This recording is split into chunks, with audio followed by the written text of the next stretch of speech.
Hello and welcome. My name is Amir Khalil, Senior Business Manager at Dicker Data, and today I'm very lucky to be joined by Sudha, Country Manager for NVIDIA in ANZ. Today we're going to be talking about NVIDIA and the future of AI in Australia. Let's get started. Sudha, in your role as ANZ Country Manager, you got a front row seat to the development of AI globally. What are you seeing are some of the trends? Well, I think for the past 5 to 10 years, we've been in the era of perception AI. So that's when AI is effectively yes or no questions. Is this a cat? Is this a dog? And then we moved into generative AI. Obviously, generative AI, we know very well, it's the ChatGPT moment, being able to respond to prompts and being able to create answers that never existed before. From there, we've moved into already so quickly into agentic AI. That's when AI agents will really impact the enterprise, where the IT department will be the HR of onboarding AI agents, and agents will be excellent at doing very specific tasks and be orchestrated across the organization. And then as we move from agentic AI to the next generation, that's really physical AI. That's where AI will meet the physical world, need to interact and obey the laws of physics. And how do you teach an AI or a robot how humans interact with the real world? Well, it's very hard to get that information, firstly, by training off the internet. And secondly, it's very hard to do it through human demonstration. That's a very time-consuming thing. So we actually think about the problem as giving the robot a simulation environment, which is a digital twin, being able to introduce the laws of physics, hyperrealism on the surroundings, and then being able to give it a lot of scenarios where it has to navigate through the digital world and do numerous thousands of different iterations to a point where when you do eventually take this model, embody it into a robot and introduce it into the physical world, it actually doesn't know the difference between the real world and the physical world at this point. So that's kind of like if you're trying to train a car on self-driving, instead of putting it out into an Arctic road where you live in a country that doesn't have any Arctic roads, you can just simulate that environment and get the car to learn how to do that. Just as you've described and noticed, a car is a robot on wheels. Even a building can be thought of as a robot. It's got sensors, it's got cameras, it needs to vary its temperature and optimize for emissions. A city itself should be thought of as a robot. So that's really interesting. It almost sounds like something from the future. Are organizations implementing that kind of technology now globally? And if so, are you seeing that also implemented in Australia? You're right, it's very exciting, especially for Australia. We have such a large landmass and such a small population. So we're always moving things around, we're digging things out of the earth, moving them long distances, shipping them out. What's exciting is there's a new community of robotics engineers and research being conducted in Australia, purely as it's out of being an imperative for us to be excellent at being efficient in what we can do with the kind of geographical and population constraints that we have. And so therefore, this area of robotics and research is not only something that's in the future, but it's something that Australia is investing in right now. We're seeing an excellent robotics community in multiple regions in Australia. And so we're looking to bring some of our experts into the country in order to support this robotics ecosystem. Well, that's really cool to see, Sudha, that there are these robotics kind of companies starting up in Australia. That's refreshing. What would you say the opportunity is in Australia in the AI space? Well, NVIDIA is in the business of turning land, power, and shell into AI factories. And that's something Australia is very, very good at, and very sophisticated data center ecosystem, excellent access to renewable energy, great ecosystem of local cloud partners that are now building up expertise, services companies on top of that, and model builders. And so really that's what transforms the land, power, and shell into an AI factory. And that's what global companies are looking for at the moment. They're looking for regions around the world with growth capacity to be able to compute their intelligence. And so I think Australia can be an excellent location globally to be the exporter of tokens, and also probably one of the largest exporters of green tokens. So green tokens, can you give me and the audience a little bit more about what that means? Yeah. So really we're entering the fourth industrial revolution. The modern day factories where data comes in, energy comes in, and intelligence tokens come out. So really, if you think about the inputs, the green energy component effectively creates green tokens out. So if you think about these new companies and startups that are going to be created on these new AI factories, by definition, they're going to be net zero from the start. And so we have this opportunity to build the green factories, build the next generation of startups on these green factories. And then the tech that's created from that can actually feed back into traditional industries and be able to go back and decarbonize other industries with the innovations that we're creating. That's really exciting.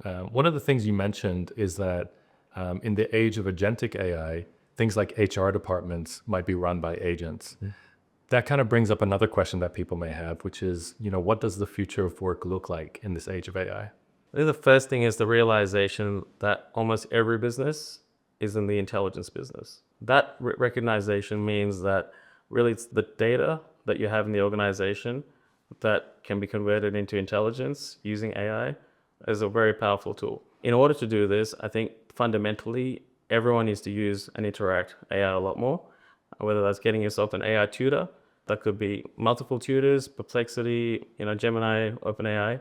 Because the more we understand how to interact and use AI for our benefit, the more we'll be able to figure out how to integrate them into our businesses.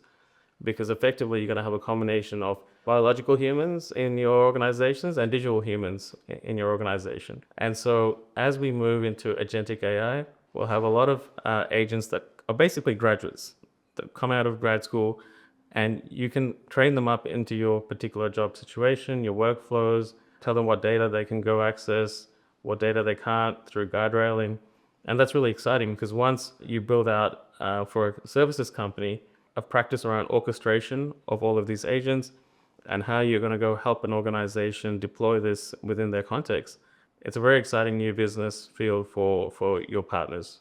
So, Sudha, you said earlier that every business is in the intelligence business now. So for our channel partners that are listening, what are some of the things that they should be doing, that they should be working on in order to take advantage of this huge explosion of intelligence businesses that are out there?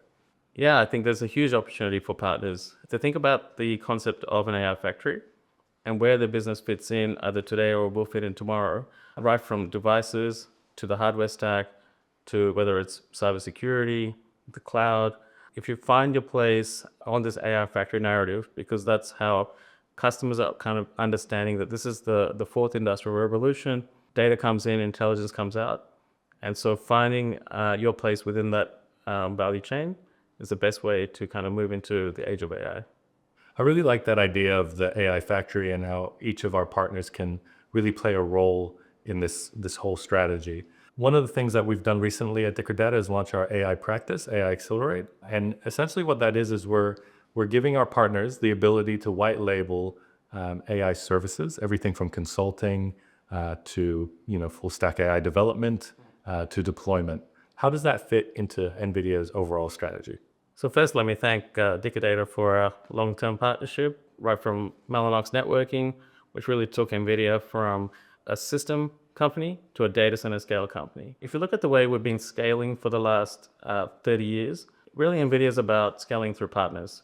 And we do that by firstly, in the gaming era, we scaled by sharing our reference architecture for our gaming GPUs with the workstation builders, and that's how we scaled globally. And then we scaled our AI chips into all of the world's server manufacturers, a lot of them that you represent, and we scaled globally through that means. Then after that, we scaled in by designing into the world's cloud providers. Again, you represent most of those providers. And so you've been helping us scale through your partners for many, many years. And now the most important thing for our next generation of scaling from NVIDIA is effectively to scale through services partners. So we're now training up the world's services partners. We're really glad to see that you've identified services as the key way to help customers because you understand their data strategy, you understand their business strategy, you understand where the data is, whether it's in cloud or on-prem, and really getting them to think about what will unlock the intelligence that they need to either save the company money, attract new customers, or create new revenue generation streams.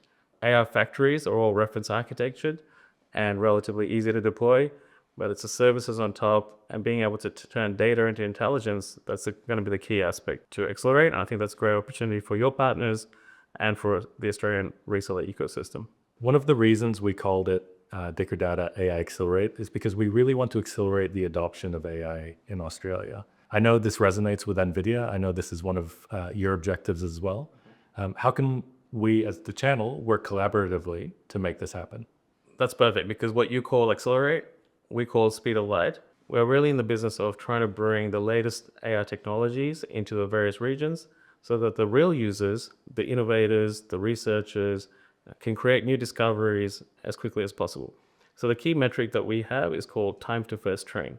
So everything NVIDIA does is reference architected, and Dicker Data carries the end-to-end portfolio of our products, from compute to storage to networking, cables, switches, and all of the third-party racks and all of that stuff that goes into creating these AI factories. So we'd love to work with you to enable the channel to be able to bring these AI factories and all of the different components into the data centers of Australia to be able to help customers achieve their time to first train as fast as possible and inevitably improve their productivity, improve the country's productivity, and increase our GDP amongst the world's economy. So it's really great that the channel has been such an integral part of the acceleration of AI in Australia. Is there anything that the channel should be on the lookout for in the next few months coming from NVIDIA?